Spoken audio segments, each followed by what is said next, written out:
또 그 다음에 더운데 잘 오셨습니다. 인사하세요.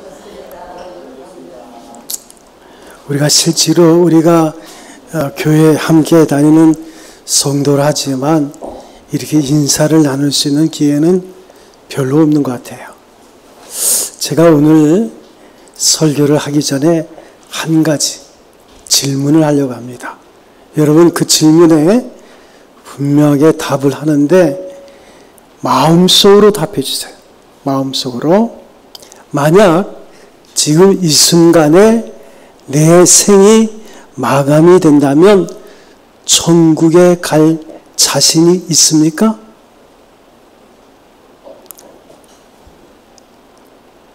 지금 내가 이 생을 마감하면 천국에 간다고 고백할 수 있습니까? 두 번째 질문을 합니다. 만약에 내가 생을 마감하고 하나님 앞에 섰다면 하나님께서 네가 천국에 올 이유가 뭐냐? 라고 물으신다면 여러분들은 뭐라고 대답하겠습니까? 대답을 다 했어요? 요즘 우리 주변에 보면 얼마나 이단들이 많은지 몰라요. 옛날에 이단은 숨어서 은밀하게 그들의 말을 전했습니다만 요즘은 공개적으로 저희 집에도 여호와 증인이 편지를 보내왔더라고요.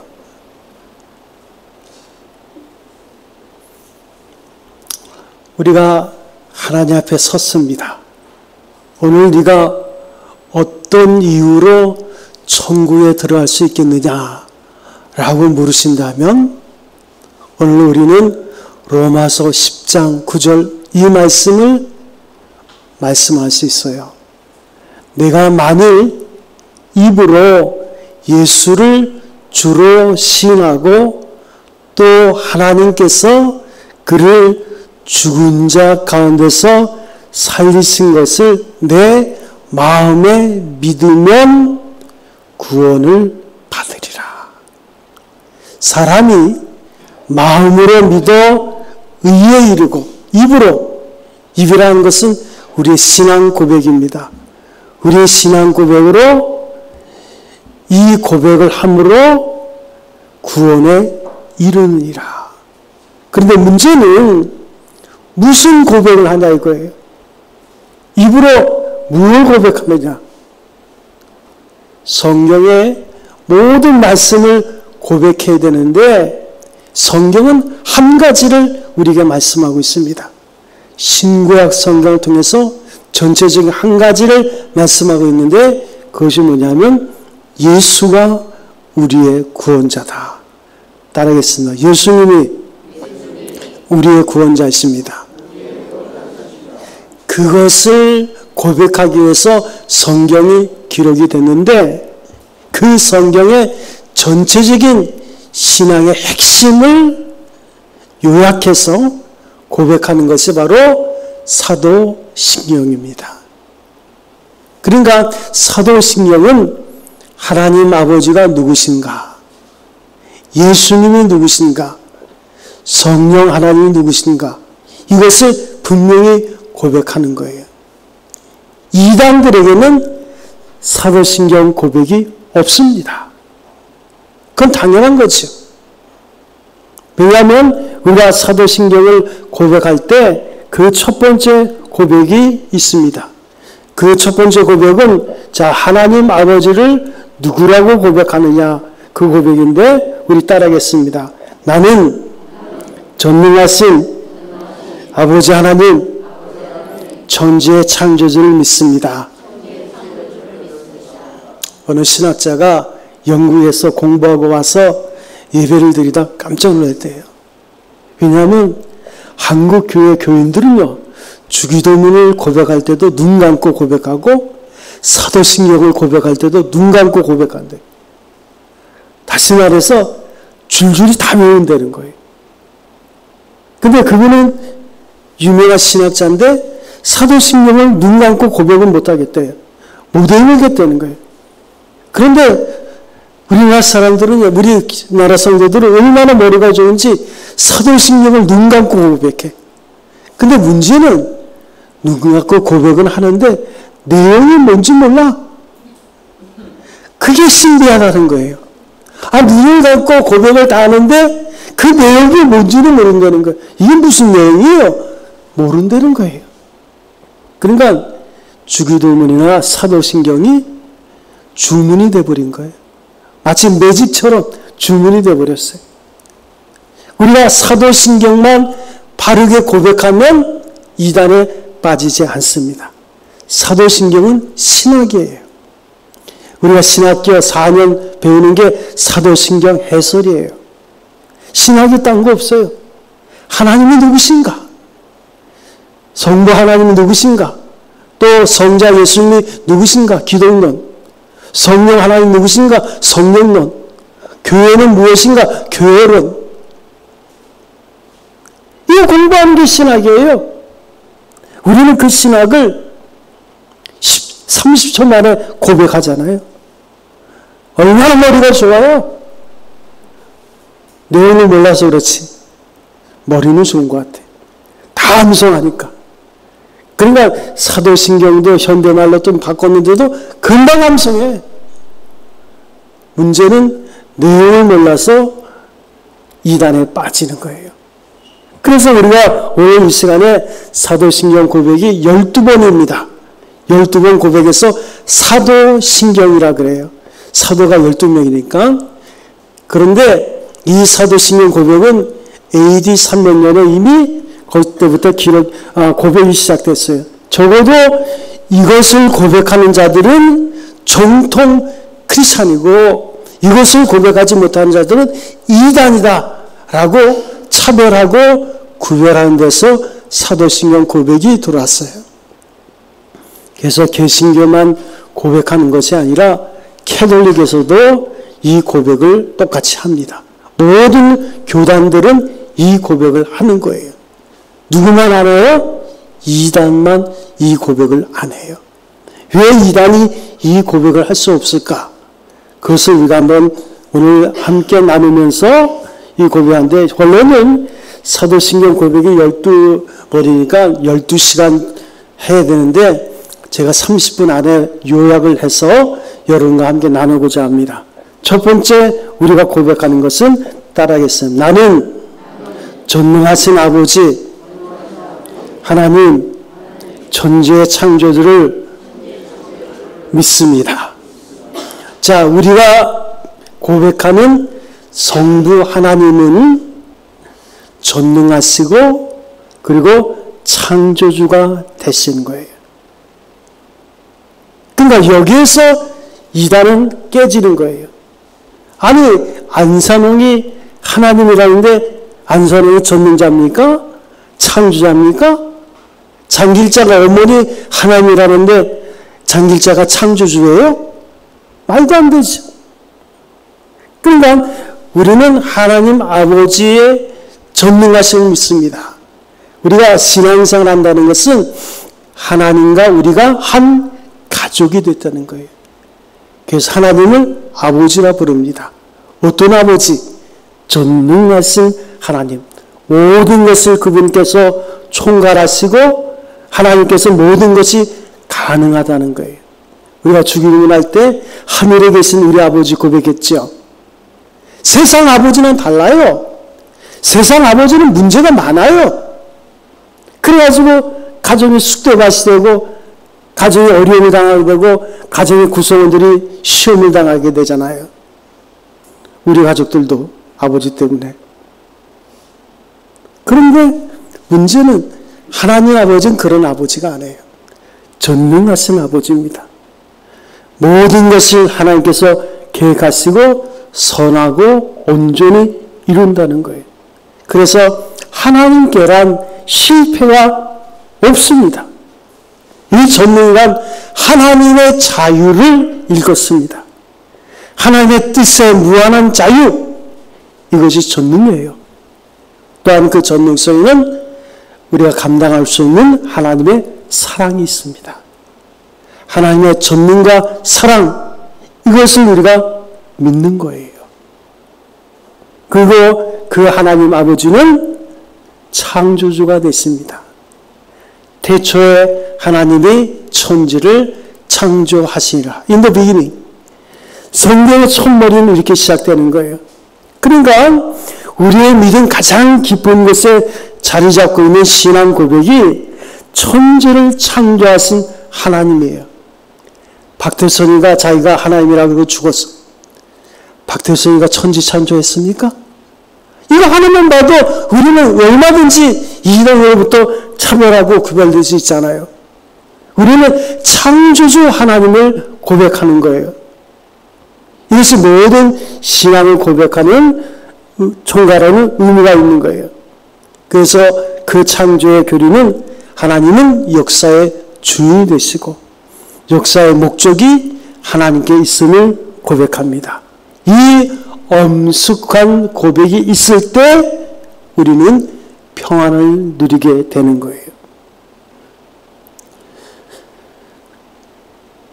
사랑하는 성도 여러분, 그 하나님은 우리의 아버지가 됐어요. 그리스도 예수로 말미암아. 그래서 우리는 하나님을 아버지라 불러요. 세상의 아버지와는 비교할 수가 없겠지요. 그 은혜 가운데 우리가 삽니다. 그래서 첫 번째 고백, 하나님을 누구라고 고백하느냐? 우리의 아버지가 되시는데 그분은 전능하시고 천지를 창조하셨다는 거예요. 두 번째 고백은 예수님에 대한 고백을 우리가 합니다. 따라하겠습니다. 나는 그의 유일하신 아들 우리 주 예수 그리스도를 믿습니다. 자, 우리가 예수님을 믿는데 그 예수님은 하나님의 아들이라는 거예요. 이 아들이라는 것은 동등성, 동일성을 말합니다. 노루가 새끼를 낳으면 그 새끼는 노루예요. 하나님의 아들이란 말은 그분이 하나님이란 말이에요. 여기서 또다시 이단이 갈라집니다. 그래서 여호와 증인은 예수님을 하나님이라고 말하지 않아요. 하나님은 한 분이다. 성부 하나님만 하나님이다. 예수님은 마이클, 미가엘 천사장이다 라고 주장하는 게 여호와 증인이에요. 그래서 여호와 증인은 그리스도 예수의 신성을 부인합니다. 그리고 그리스도 예수를 천사장 중에 한 명이라고 말하는 것이 바로 여호와 증인이에요. 그렇지만 우리는 예수님을 하나님의 아들, 하나님으로 인정하는 거예요. 그래서 예수님 자신이 하나님이라는 것을 말씀하시는데 요한복음 15장 17절과 18절에 보면 예수님께서 자신을 하나님의 아들이라 하니까 유대인들이 깜짝 놀라요. 어떻게 저가 요셉의 아들인 걸 우리가 아는데 자기가 하나님의 아들, 하나님이라고 말하냐. 금방 유대인들은 알아들었어요. 자신을 하나님이라고 말한 게 말이 되냐. 하나님의 이름을 모욕한다 그래서 돌을 들어서 치려고 할 때 하나님 피하시는 것을 봅니다. 예수님은 스스로 자신을 하나님의 아들이라고 했어요. 이 아들이란 개념, 하나님의 아버지와 아들이 있습니다. 이것은 세상의 아들과 아버지와는 개념이 틀려요. 그래서 성부, 성자, 성령 하나님을 삼위일체라 말합니다. 이게 신학에서 제일 어려운 부분이에요. 그래서 신학교에서 이 부분을 정확하게 설명해서 그 신학생들이 아멘 하면 그 설명은 틀린 거예요. 이건 신비예요. 우리가 문학적인 용어로 정확하게 설명이 안 돼요. 어떻게 성부 하나님, 성자 예수님, 성령 하나님이 하나고 또 각 위가 있다는 게 이게 우리의 예가 없거든. 사람들이 이런 예가 없어요. 그러니까 이게 설명이 안 되는 신비입니다. 우리는 이것을 고백하는 거예요. 예수님은 하나님의 아들로 이 땅에 오셨는데 인간의 몸을 입고 오셨다.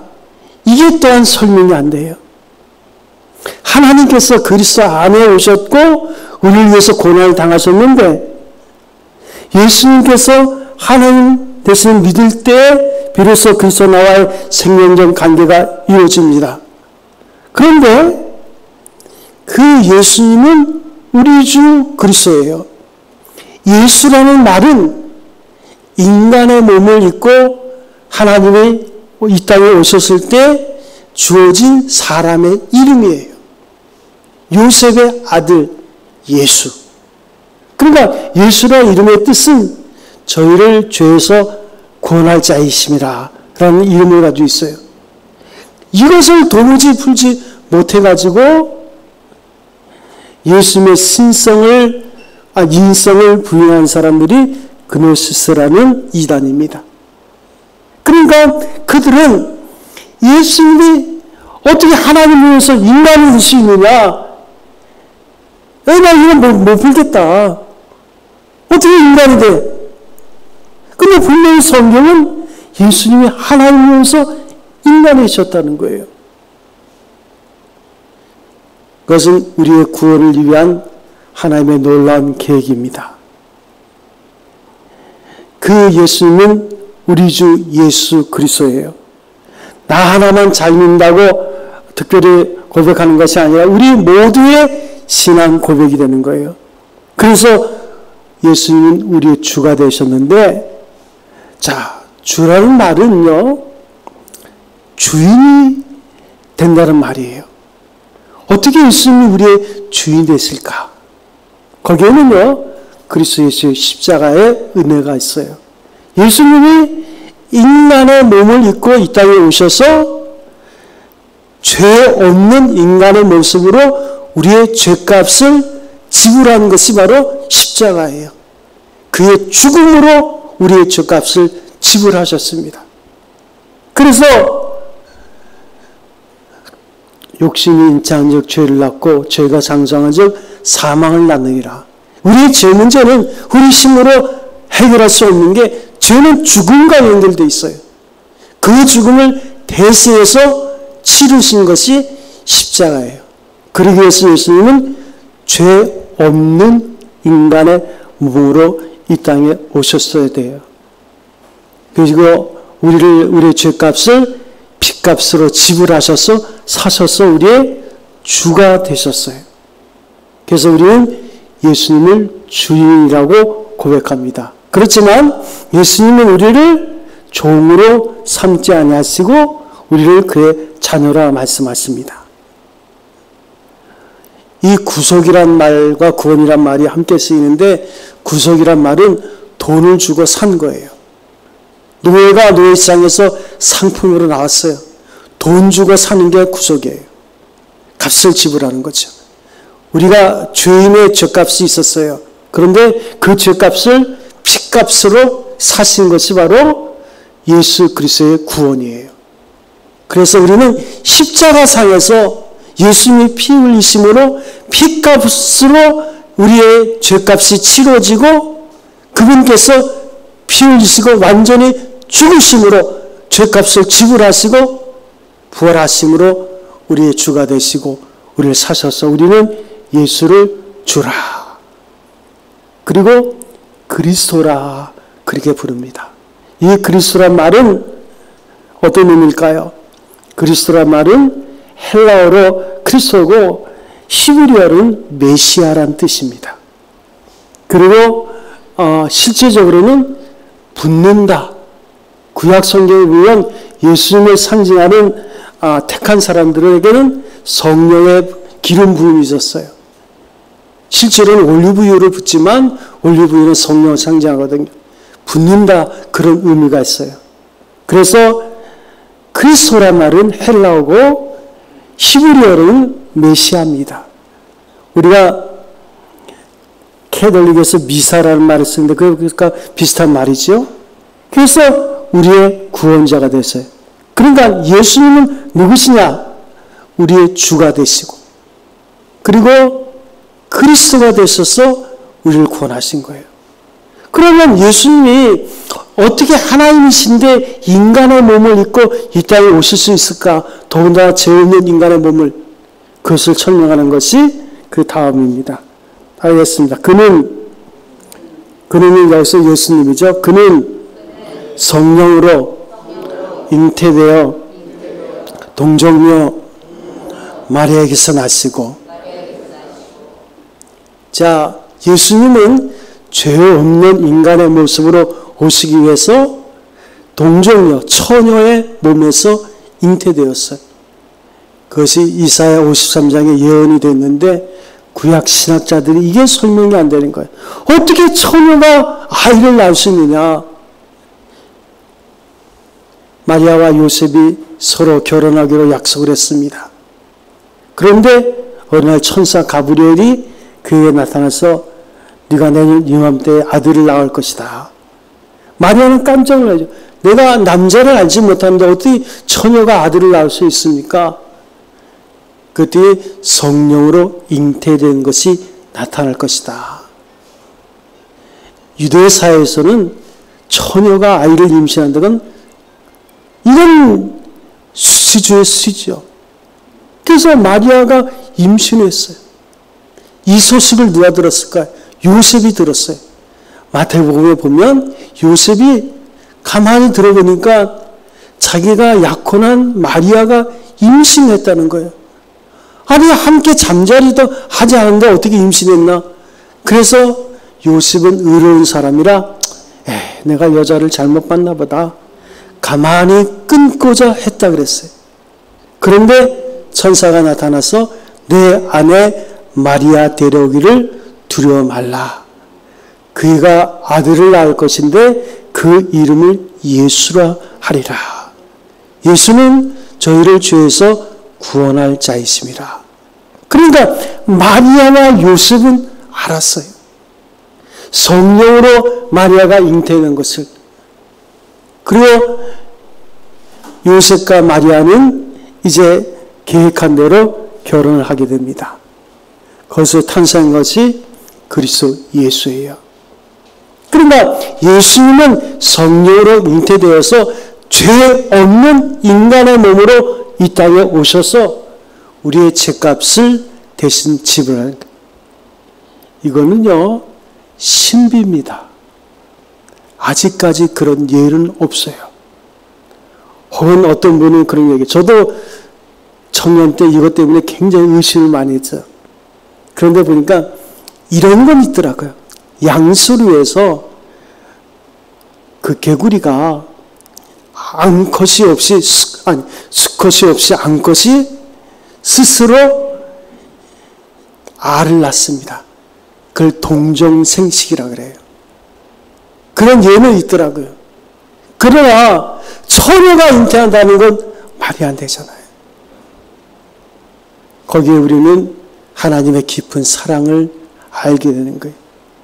인간이 할 수 없는 일을 하나님은 이루시는 거예요.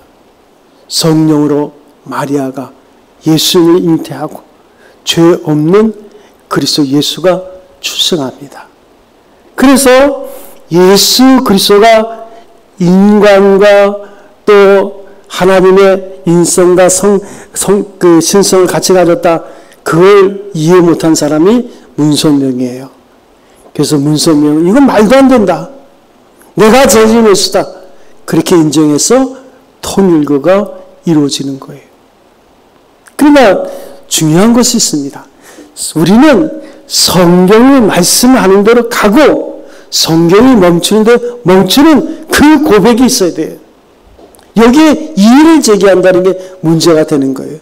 그러니까 2000년 전에 성경이 어떻게 해석이 됐고 그게 중요한 거지 지금 우리가 이 성경을 어떻게 해석을 지금의 문제가 아니거든요. 이거는 지금의 문제예요. 생각해 보세요. 장길자가 하나님이라는데 그럼 장길자가 죄 없는 인간으로 태어났을까요? 아니 안산홍이가 하나님이라는데 안산홍이가 죄 없는 인간으로 성녀로 태어났어요? 우리가 이 고백만 분명히 해도 우리가 믿는 하나님과 저들이 고백하는 하나님이 틀리다는 것을 금방 알 수 있어요. 그래서 동정녀 마리아에게 나시고 그 다음에 우리가 고백하는 것은 따라하겠습니다. 본디오 빌라도에게 고난을 받아 십자가에 못 박혀 죽으시고, 예수님은 인간의 몸을 입고 이 땅에 오셨는데 오신 목적이 잃어버린 자를 찾아 구원하기 위해서 오셨습니다.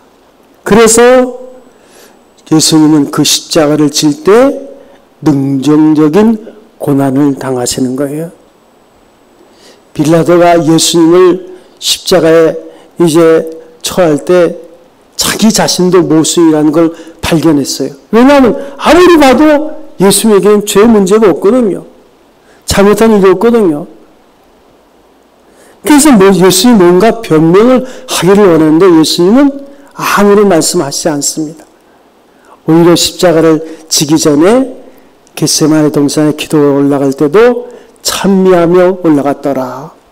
오신 목적이 우리의 죄값을 지불하기 위해서 십자가를 지시기 위해서 오신 거예요. 빌라도가 볼 때는 모순이지만 결국은 빌라도는 정치적인 야망이 있어서 그걸 그대로 인정합니다. 왜냐하면 그것을 부인하게 되면 유대인들이 반란을 일으킬까 봐 정치적인 입지 때문에 이제 예수님을 십자가에 넘겨주죠. 그러니까 빌라도는 자기의 정치적인 야망 때문에 결국은 그와 같은 일을 하게 되고 평생 우리가 빌라도에게 고난을 받아서 이 고백을 하게 되는 거예요. 그리고 예수님은 십자가에 못 박히십니다. 기독교의 근본 문제는 영혼이 사느냐 영혼이 죽느냐 하는 거예요. 예수 그리스도께서는 생명의 문제로 이 땅에 오신 거예요. 다시 생명의 문제로 우리가 그리스도 예수를 이해해야 됩니다. 우리는 예수님께서 십자가 죽으심으로 그 사랑을 우리에게 보여주셨고, 예수님 십자가에 죽으심은 바로 속죄라는 것을 우리가 잊지 말아야 됩니다. 우리의 죄값을 위해서 예수님이 죽으셨다는 것. 죄 없는 인간의 몸으로 오셔서 죽으셨다는 것.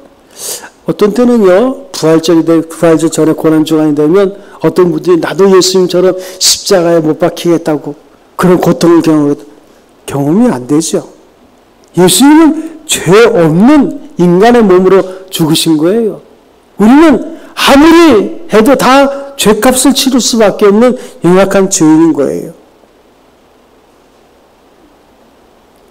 그래서 우리가 사도신경은 눈 감고 고백하지만 눈 뜨고 확실히 우리가 그 신경을 읽어보면 엄청난 고백을 하는 거예요.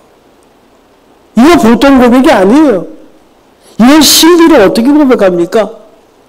그 고백할 수 있는 믿음이 우리에게 주어졌다는 것은 하나님의 은혜인 거예요.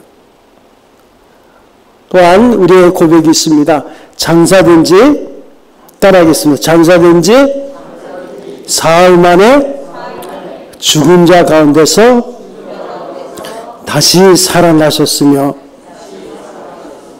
자, 예수님의 죽음은 완전한 죽음입니다. 우리가 일반적으로 사람이 죽으면 의사가 24시간을 기다립니다. 24시간을 기다려서 생명의 움직임이 없으면 죽었다고 사망 선고를 합니다. 그 진단서를 가지고 우리는 죽은 사람을 염을 장례식을 치르는 거예요. 그런데 예수님은 죽은 지 3일 됐어요. 완전히 죽으셨어요. 그래서 그것을 안타깝게 여긴 니고데모와 아리마대 요셉이 그때 당시에는 좀 부유한 사람이었어요. 그래서 아리마대 요셉이 자기가 죽으면 시체를 보관할 무덤에 예수님의 시체를 보관했어요. 그리고 장례를 치렀습니다. 장례를 치렀다는 것은 우리의 죄가 그리스도 예수의 죽음과 함께 끝났다는 거예요. 죄가 사망했어요. 죄의 품삯이 예수 그리스도의 죽음으로 다 치러진 거예요. 그래서 적어도 사도신경을 고백하는 우리들은 죄와 상관이 없이 하나님의 은혜와 생명 가운데 오늘을 사는 거예요. 죄의 문제는 예수의 십자가에서 끝난 거예요. 그리고 죽은 자 가운데서 예수님이 다시 살아나셨어요. 이 부활은 기독교에만 있는 거예요. 어디에도 부활은 없어요. 박태선이가 하나님이라고 죽을 때 그 천부교 그들이 박태선이가 다시 살아날 걸 믿고 몇 년 동안 기다렸는데 20년이 넘는 지금도 아직 안 살아났어요. 문선민도 마찬가지예요. 다시 살아날 거라고. 요즘 또 다시 살아날 거라고 믿는 사람 있죠? 이만희 영생불사. 죽으면 그들의 시체는 무덤에 썩어지고 있어요. 그러나 예수님의 시체는 무덤에서 사라졌습니다. 무덤이 비었어요. 그래서 예수가 부활한 겁니다. 이 부활을 사도신경을 통해서 우리가 고백하는 거예요. 그러니까 사도신경은 성경 전체에 대한 신앙의 요약이에요. 우리는 매 주일마다 엄청난 신학 공부를 하는 거예요. 사도신경을 몇 초 만에 암송하잖아요. 대단합니다. 눈 감고도 암송하니까. 근데 문제는 그 내용을 몰라. 그 내용을 공부하려면 신학교 4년 다녀야 돼. 제가 오늘 이 시간에 짧게 요약을 합니다마는 이 고백이 우리에게 있을 때 이 고백을 통해서 우리는 영원한 하나님 나라를 선물로 받고 구원에 이르게 되는 거예요. 그러니까 기도 생활을 하지 못하는 사람의 특징이 뭔지 아십니까? 못 믿어요. 사도신경을 우리가 바로 고백한다면, 분명히 고백한다면 기도 안 할 수가 없어요. 이 엄청난 고백 가운데서 우리의 기도가 겸손한 자의 마음으로 이루어지는 거예요. 그런데 이 고백이 없으니까 우리는 기도를 소홀히 하는 거예요. 사도신경을 고백한다는 것은 대단한 겁니다. 수백 많은 사람들이 지금 이단에 빠져 있잖아요. 그들이 이 고백을 못해요. 그러니까 이단에 빠져드는 거예요. 그리스도에게는 죽음이 끝이 아니라 새로운 시작입니다. 죽음이 곧 생의 시작인 거예요. 부활을 믿고 영생을 믿는 거예요. 그리스도의 부활을 확신하고 고백하는 것이 나의 부활을 확신하고 고백하게 된다는 것을 우리가 잊지 않는 것입니다. 그래서 예수님은 이렇게 장세된 지 사흘 만에 죽은 자 가운데서 다시 살아나셨고 그 다음에 우리가 고백합니다. 따라하겠습니다. 하늘에 오르시어 전능하신 하나님 우편에 앉아 계시다가 거기로부터 살아있는 자와 죽은 자를 심판하러 오십니다. 이거 우리가 매주 고백하는 내용이에요. 하늘에 오르셨어요. 지금 예수님이 어디 계십니까? 이렇게 질문하면 대답을 못해. 지금 분명히 고백했잖아요. 하늘에 오르시오. 어디 계십니까? 하늘에 오르시오. 하늘에 계십니다. 어디 계셨어요? 전능하신 하나님 우편에 앉아 계신 거예요. 앉아 계신다는 것은 지상 사역이 끝났다는 거예요. 앉아 계시다가 때가 되면 살아있는 자와 죽은 자를 심판으로 오시는, 그게 뭐예요? 재림의 신앙이에요. 지금은 어디 계십니까? 어디 계세요? 하나님 우편에 앉아 계셔요. 이걸 우리가 고백하는 거예요. 승천하는 것을 사도행전 1장 6절부터 11절에 나타나고 있잖아요. 그들이 하늘을 우러러 보고 있는데 하늘에서 하나님 예수님이 승천하실 때 그들은 기가 막히죠. 그래서 예수님의 승천을 목격한 제자들이 마가의 다락방에 모여서 저녁 밤새도록 10일 동안 기도했어요. 그때 성령이 오신 거예요. 그리스도 예수는 하늘에 올라가시고 그리스도 예수로 말미암아 성령이 우리에게 보냄받아 되어서 이 땅에 사는 우리들 모두가 성령의 인도하심 속에서 오늘 사는 것이 우리의 신앙생활이에요. 다시 묻습니다. 예수님은 어디 계십니까? 하늘에 하나님 우편에 앉아 계세요. 우리 안에 누가 있어요? 성령이 있어요. 주님이 오시는 그날까지 성령이 우리를 주도하는 삶. 이것이 성령 충만한 삶이에요. 그래서 이 전능하다는 말이 두 번 나오는데 전능하신 하나님 편에 앉아 계시고 우리는 하나님의 심판을 어두운 목적으로만 보는 성향이 있는데 심판의 진정한 의미는 억울함을 당하는 사람에게 복을 주시고 의롭게 살아가는데도 불구하고 억울한 고생을 하고 있는 사람들에게는 보상하심입니다. 그러니까 믿음이 있는 사람은 주의 재림을 속히 임하기를 기도하는 거지요. 그 대표적인 교회가 데살로니가 교회예요. 데살로니가 교회는 얼마나 열심히 있었는지 주님이 곧 오실 것처럼 그렇게 신앙생활을 했어요. 그래서 믿음의 역사와 사랑의 수고와 그 소망의 인내를 가지고 그 뒤에서 소문난 교회가 됐죠. 이처럼 우리가 그리스도 예수의 하늘에 오르심과 승천과 또 다시 오실 것을 믿는 신앙 고백을 합니다. 그 다음에 우리가 고백하는 것이 있습니다. 나는 따라하겠습니다. 나는 성령을 믿으며 자, 예수님은 하늘에 올라가셨어요. 이 땅에는 누가 있을까요? 그리스도 예수께서 보낸 성령이 우리에게 있는 거예요. 그러면 우리가 성령이 우리 안에 있다는 것을 어떻게 증명할 수 있을까요? 예수를 주로 그리스도로 고백하는 자에게는 성령이 임한 거예요. 그러니까 성령이 아니고서는 예수를 주로 그리스도로 고백할 수가 없어요. 성령이 우리에게 임할 때 우리에게 믿음이 생깁니다.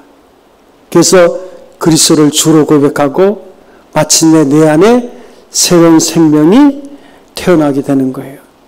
이것이 중생 born again 거듭남입니다. 그리고 내가 하나님의 자녀됨을 확증하는 거예요.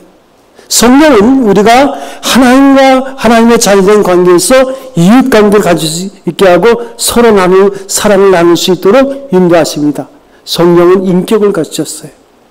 사랑과 실학과 화평과 인내와 자비와 양성과 충성과 온유와 절제의 열매를 가지고 있어요. 그래서 우리가 성령이 우리 안에 거하시면 우리는 성령을 통해서 점점 그리스도 예수를 닮아가는 거예요. 그래서 우리로 하여금 그리스도의 세계관을 가지게 하십니다. 하나님께서 사랑하시는 세상을 내가 사랑해야 돼요. 성령은 우리로 거룩하게 하십니다. 우리의 생활을 거룩한 길로 인도하십니다. 성령이 내게 임하면 내 생활에 변화가 옵니다.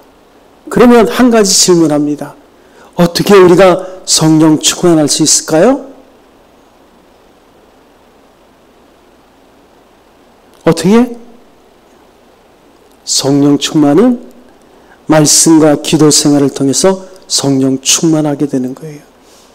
그러니까 제가 목회자 입장에서 보면 성령 충만한 성도가 있고 성령을 근심케 하는 성도가 있고 전혀 성령이 역사하지 않는 성도가 있는 거예요. 왜요?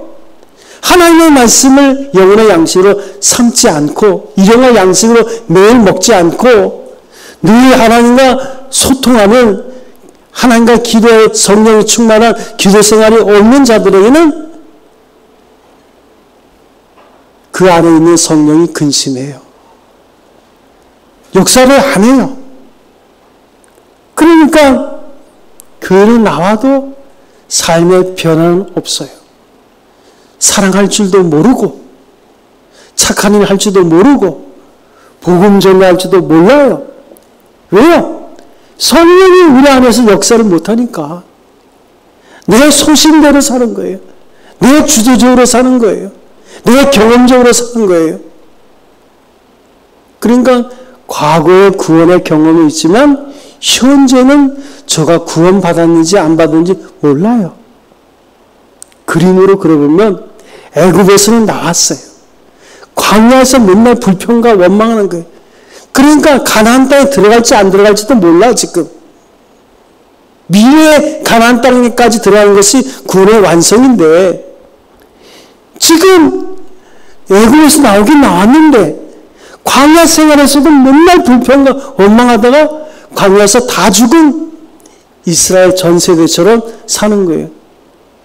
그러면 가나안 요단강 죽음입니다. 이 요단강을 건너서 가나안 땅 천국에 들어가야 되는데 그게 불확실한. 왜 그럴까요?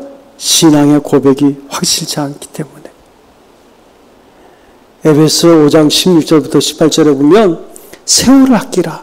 때가 악하니라. 우리가 만난 세월이 악해요. 그래서 어리석은 자가 되지 말고 하나님의 뜻이 무엇인가 이야기해서 세상 수에 취하지 말고 성령의 충만을 받으라 그랬는데 악한 시간, 세상 속에 그냥 흘러가는 거예요. 어리석은 자가 되는 거예요. 하나님의 뜻을 이해 못하는 거예요. 세상 속에 취해 사는 거예요. 성령이 충만하다는 것은 성령이 주도하는 자의 삶을 살 때 우리는 능력과 권세 있는 크리스찬의 삶을 사는데 그렇지 못한 거예요. 그래서 성령은 우리를 거룩한 길로 인도하시고 성령이 임하시면 내 생활에 변화가 오고 성령은 증거형, 복음 전도하는데 기쁨이 있어요. 믿지 않는 사람들 보면 너무 안타까워. 저도 영원히 지옥을 향해서 가는데 야, 저들에게 복음을 줘. 그런 마음이 생기는 거예요. 성령이 충만하면. 그 다음에 고백을 따라합니다. 거룩한 공교회는 교회입니다. 성령을 믿고 거룩한 공교회, 교회 신령한 교제를 믿는 거예요. 거룩한 공교회, 교회라는 것은요, 성령과 교회가 관계가 있습니다. 그러니까 진정한 교회는 말씀과 성령이 살아있는 교회가 진정한 교회예요. 예배당의 교회가 아닙니다. 여러분의 삶 속에서 성령 하나님이 주도하시고 그리고 진리의 말씀이 우리의 삶의 기준이 되고 순종한 삶을 살면 그것이 바로 거룩한 공교회의 교회가 되는 거예요.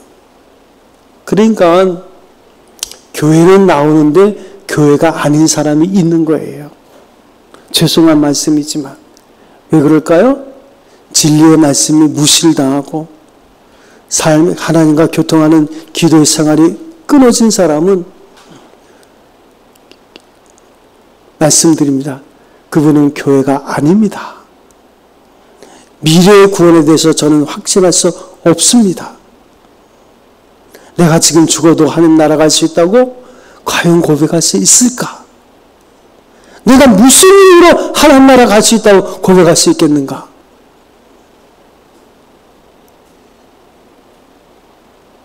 어떠한 이유든지 성령이 떠난 교회는 교회일 수 없습니다. 말씀이 없는 교회도 교회가 아니에요. 그러면 이단들을 보세요. 둘 중에 하나입니다. 말씀이 없거나 성령이 없거나.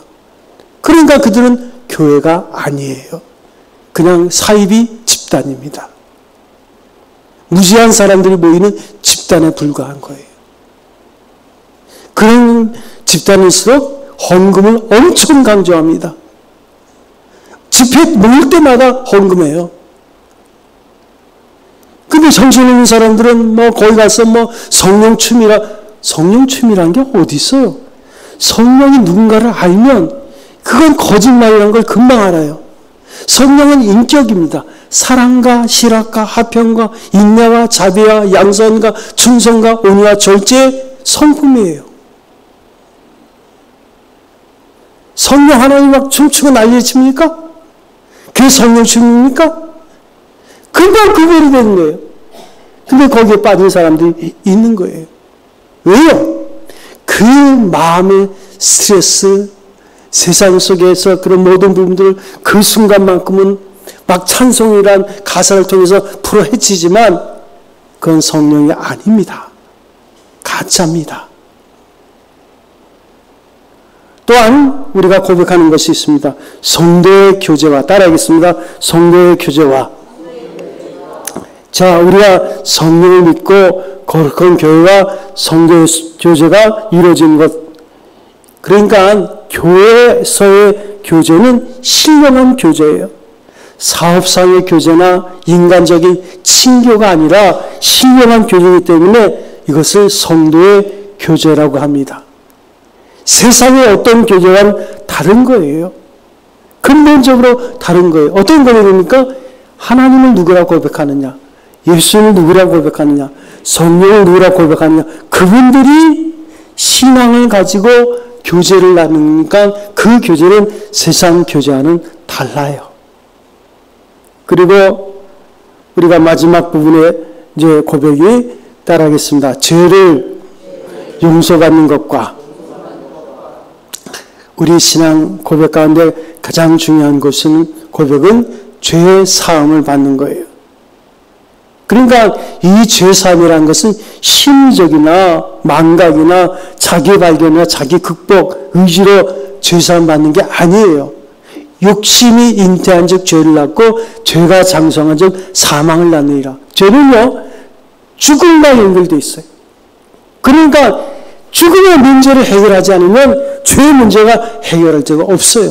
그래서 예수님이 십자가에 죽으셔서 우리의 죄의 문제를 해결하기 위해서 죄 없는 인간의 몸으로 이 땅에 오신 거예요.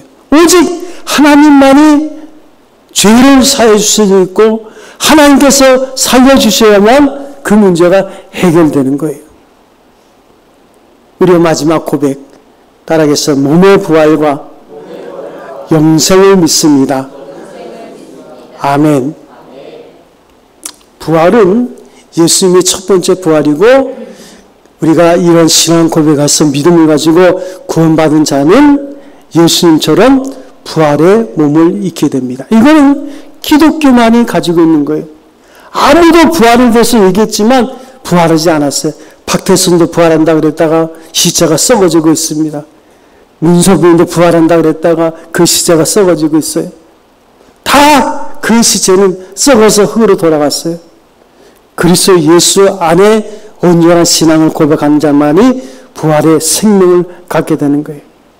제가 이런 부활에 대한 얘기를 했더니 어떤 고부랑 할머니 되신 분이 저에게 질문하더라고요. 목사님, 제가 죽어서 부활하면 고부랑 할머니 그대입니까? 가장 완전한 몸으로 부활해요. 예수님이 부활했을 때의 모습을 보세요. 시간과 공간을 초월해서 예수님이 다니십니다. 우리도 완전한 몸. 그래서 어떤 분은 가장 내 자신이 아름다웠을 때가 한 16살 됐을 때가 제일 아름답지 않았나. 아무튼 가장 완전한 몸으로 우리가 부활합니다. 그리고 우리는 영생을 누리게 돼요. 이 영생이라는 것은 시간적인 개념 속의 영생이 아니라 그것만이 아니라 하나님과 영원히 함께 동행하는 그런 의미에서 우리가 그리스도 예수를 이 신앙의 고백이 분명하면 그 영생은 오늘부터 우리에게 주어지는 거예요. 죽은 다음부터가 아니라 지금 영생의 삶을 살고 있는 거예요. 그래서 영생은 그리스도와 함께하는 사는 오늘 여기서부터 영생입니다. 사망을 이기는 생활, 죄를 이기는 생활, 그리스도께 충성하는 생활 자체가 영생인 거예요. 우리는 그리스도 예수와 함께함으로 영원한 생명을 살고 있는 줄로 믿습니다. 여러분, 사도신경은 눈 감고 10초면 다 암송합니다. 우리는 머리가 좋아서 눈 감고도 사도신경 해요. 그런데 중요한 것은 눈 뜨고 사도신경의 내용을 명확하게 이해하는 거예요.